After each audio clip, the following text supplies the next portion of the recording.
ಸಭ್ಯತೆ ಮೀರಿ ನನ್ನನ್ನ ಬೈದಿದ್ದಾರೆ. ಬೆಂಗಳೂರಿಗೆ ಒಳ್ಳೇದಾಗುತ್ತೆ ಅಂತಂದ್ರೆ ನಾನು ಬಯಸ್ಕೊಳ್ಳೋದಕ್ಕೆ ಸದಾ ಸಿದ್ಧ. ಆದರೆ ಯಾವುದೇ ಕಾರಣಕ್ಕೂ ಆಪರೇಷನ್ ಫುಟ್ಪಾತ್ ಮಾತ್ರ ನಿಲ್ಲಿಸೋದಿಲ್ಲ ಅಂತ ಹೇಳಿ ಸಚಿವ ಕೃಷ್ಣ ಬೈರೇಗೌಡರು ಇವತ್ತು ಖಡಕ್ ಆಗಿ ಹೇಳಿದ್ದಾರೆ. ಇನ್ನೂ ಒಂದು ಹೆಜ್ಜೆ ಮುಂದೆ ಹೋಗಿರುವಂತಹ ಕೃಷ್ಣ ಬೈರೇಗೌಡರು ನಾಳೆ ಬೇರೆ ರೀತಿಯ ಆಪರೇಷನ್ ಸ್ಟಾರ್ಟ್ ಆಗುತ್ತೆ ಅಂತ ಹೇಳಿದ್ದಾರೆ. ಏನದು ಬೇರೆ ರೀತಿಯ ಆಪರೇಷನ್? ಫುಟ್ಪಾತ್ ತೆರವು ಕಾರ್ಯಾಚರಣೆ ಯಾವ ರೀತಿ ನಡೀತಾ ಇದೆ, ಕೃಷ್ಣ ಬೈರೇಗೌಡರು ಏನು ಹೇಳಿದ್ರು, ಬೀದಿ ಬದಿ ವ್ಯಾಪಾರಸ್ಥರು ಏನು ಹೇಳ್ತಾ ಇದ್ದಾರೆ ನೋಡ್ಕೊಂಬನ್ನಿ.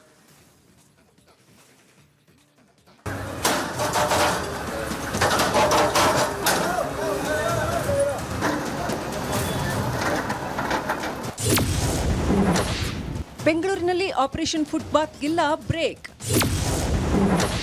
ಸಭ್ಯತೆ ಮೀರಿ ಬೈದಿದ್ದಾರೆ ಸಚಿವ ಕೃಷ್ಣ ಬೈರೇಗೌಡ ಕಿಡಿ. ನನ್ನನ್ನು ಕೆಲವರು ಬಹಳ ಅಸಹ್ಯವಾಗಿ ಮಾತಾಡಿದ್ದಾರೆ, ಈ ವಿಷಯದಲ್ಲಿ ಅಗೌರವವಾಗಿಯೂ ಕೂಡ ಮಾತಾಡಿದ್ದಾರೆ.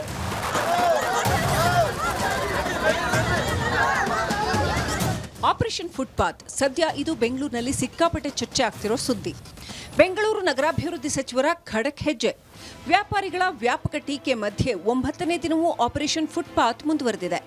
ಜಿಬಿಎನಿಂದ ಜುಲೈ 1ರಿಂದ ಆಪರೇಷನ್ ಫುಟ್ಪಾತ್ ಶುರುವಾಗಿದ್ದು ರಾಜಧಾನಿಯ 15,000 ಕಿಲೋಮೀಟರ್ ರಸ್ತೆಗಳ ಪೈಕಿ 1,500 ಕಿಲೋಮೀಟರ್ ಫುಟ್ಪಾತ್ ತೆರವು ಕಾರ್ಯಾಚರಣೆ ನಡೀತಾ ಇದೆ. ಈ ಮಧ್ಯೆ ಸಚಿವರ ವಿರುದ್ಧ ಬೀದಿ ಬದಿ ವ್ಯಾಪಾರಿಗಳು ಸಿಡಿಮಿಡಿಗೊಂಡಿದ್ದಾರೆ. ಆದರೆ ಇದಕ್ಕೆ ಡೋಂಟ್ ಕೇರ್ ಅನ್ನದ ಸಚಿವ ಕೃಷ್ಣ ಬೈರೇಗೌಡ ನನ್ನನ್ನ ಅತ್ಯಂತ ಅಸಹ್ಯವಾಗಿ ಅಗೌರವದಿಂದ ಬೈದಿದ್ದಾರೆ, ಹಾಗಂತ ನಾನು ಫುಟ್ಪಾತ್ ತೆರವು ಕಾರ್ಯಾಚರಣೆ ನಿಲ್ಲಿಸಲ್ಲ ಎಂದಿದ್ದಾರೆ.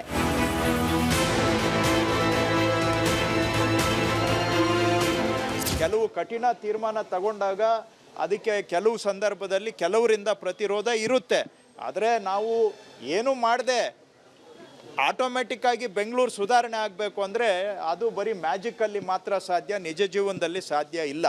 ಬೆಂಗಳೂರು ಸುಧಾರಣೆ ಆಗಬೇಕಾದ್ರೆ ಕೆಲವು ಕಠಿಣ ತೀರ್ಮಾನ ತಗೊಳ್ಬೇಕಾಗತ್ತೆ. ಜನಗಳ ಸಹಕಾರವನ್ನು ನಾನು ಕೇಳ್ತಾ ಇದ್ದೇನೆ. ಇದರಲ್ಲಿ ನಮ್ಮದು ಏನು ವೈಯಕ್ತಿಕ ವಿಷಯ ಇಲ್ಲ. ಯಾಕಂದರೆ ನನ್ನನ್ನು ಕೆಲವರು ಭಾಳ ಅಸಹ್ಯವಾಗಿ ಮಾತಾಡಿದ್ದಾರೆ, ಈ ವಿಷಯದಲ್ಲಿ ಅಗೌರವವಾಗಿಯೂ ಕೂಡ ಮಾತಾಡಿದ್ದಾರೆ. ಫುಟ್ಪಾತ್ ತೆರವಿನ ವಿರುದ್ಧ ನಿನ್ನೆ ಫುಟ್ಪಾತ್ ವ್ಯಾಪಾರಿಗಳ ಸಂಘ ದೊಡ್ಡ ಪ್ರತಿಭಟನೆ ನಡೆಸಿತ್ತು. ಬೀದಿ ಬದಿ ವ್ಯಾಪಾರಿಗಳ ಜೀವನ ಬೀದಿಗೆ ತಂದಿದ್ದಕ್ಕೆ ವ್ಯಾಪಾರಿಗಳು ಜಿಬಿಎ ವಿರುದ್ಧ ಸಿಡಿದೆದ್ದಿದ್ದರು. ಆದರೆ ವ್ಯಾಪಾರಿಗಳ ಪ್ರತಿಭಟನೆಯ ನಡುವೆಯೂ 9ನೇ ದಿನವಾದ ಇಂದು ಕೂಡ ಫುಟ್ಪಾತ್ ತೆರವು ಕಾರ್ಯಾಚರಣೆ ನಡೆಯಿತು. ಸಿದ್ದಾಪುರ ಸಮೀಪ 15ಕ್ಕೂ ಹೆಚ್ಚಿನ ಬೀದಿ ಬದಿ ಮಳಿಗೆಗಳನ್ನು ಜಿಬಿಎ ಅಧಿಕಾರಿಗಳು ತೆರವುಗೊಳಿಸಿದ್ರು. ಈ ಮಧ್ಯೆ ವ್ಯಾಪಾರಿಗಳು ಅಧಿಕಾರಿಗಳ ನಡುವೆ ವಾಗ್ವಾದ ನಡೆಯಿತು.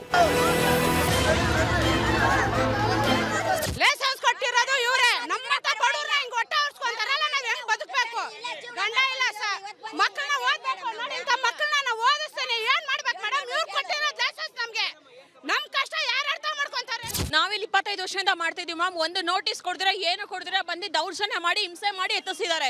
ಒಂದು ಐಟಮ್ ಮಾರಕ್ ಬಿಡ್ತಾರೆ, ಎಲ್ಲ ಎತ್ತಿದ್ದಾರೆ ಕಂಪ್ಲೀಟ್ ಆಗಿ. ನಂದಿನಿ ಬೂಟ್ ಅನ್ನು ಎತ್ತಿಸ್ತಾ ಇಲ್ಲ ಮ್ಯಾಮ್. ಅವರು ಒಂದ್ ಕಣ್ಣಿಗೆ ಬೆಣ್ಣೆ ಒಂದ್ ಕಣ್ಣಿಗೆ ಸುಣ್ಣ ತರ ಮೋಸ ಮಾಡ್ತಾ ಇದ್ದಾರೆ.